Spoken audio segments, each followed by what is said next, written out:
You've had your wisdom teeth out, and now what to expect. So we've probably covered this based on your specific scenario at one of the consultations or maybe the new patient examination when we met. But I'm just going to cover, generally speaking, most people's experience after wisdom teeth. So let's say you had uppers and lowers done.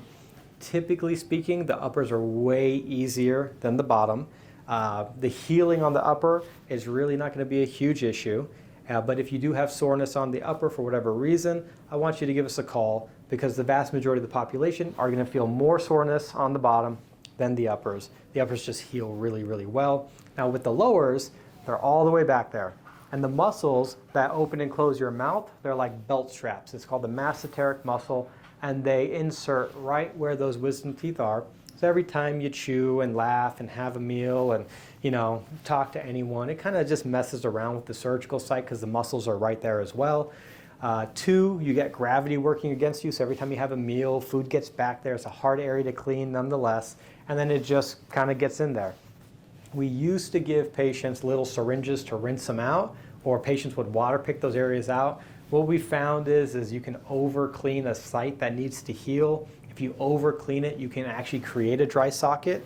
And then while we're on the topic of dry sockets, if you're smoking or if you suck on a straw, you can actually pull the clot that's forming out, and you can create a dry socket as well. Dry sockets just set you back from a healing perspective. So please, please, please, no smoking, no straws, and really take care of and don't over clean the areas as well. What we'll do is we'll set you up for a post-op appointment if you need it, and we'll check all the sites and rinse them out, and we'll make sure you're healing appropriately. Smoking, obviously, like we addressed, is going to set you back from a healing perspective. It doesn't mean every time you smoke, you're going to have a dry socket, but if you smoke, the chances of a dry socket are going to go up significantly. If you have any questions about wisdom teeth, I want you to give us a call at Greeley Dental Care.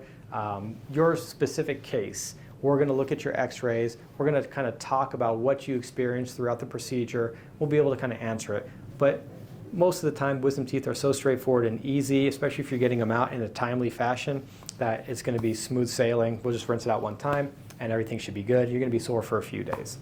Most people won't have as much pain on day one, but you kind of get to day 3 and 4, the body starts mounting its immune response, but it also gets the swelling going too. So some people will say, okay, well, day 1 and 2 were great, and then all of a sudden I'm more sore on day 3, 4, and 5, and then it gets concerning. That is actually most people's experience. It's just because the body is mounting its response and it takes time for it to occur. So if you feel that elevation in sensitivity or pain occur after your wisdom teeth, I wouldn't worry about it. You're more than welcome to come in. You're more than welcome to call us, and we can answer your specific questions. But typically speaking, I wouldn't worry about it too much. And then after a week or so, if you're still feeling soreness, then I do want you to come in. We also don't give antibiotics anymore for wisdom teeth ahead of time, just because all the new research coming in about how antibiotics affect the whole body systemically. We don't want to introduce something that kills all the good bacteria in your body as well. So I'd say only about 1% of patients after their wisdom teeth, when we see them at their post-operative appointment, will be prescribed antibiotics. For the vast majority of people these days, you don't really need antibiotics anymore. That is a common question we get, because parents who had their wisdom teeth out were just throwing antibiotics at everyone back in the day, and now we just know more things about the GI and the body and how it reacts to everything. But please reach out to us at Greeley Dental Care. With your specific case, we'll have very specific answers, but I hope this video was informative enough to tell you kind of what to expect after your wisdom teeth were taken out.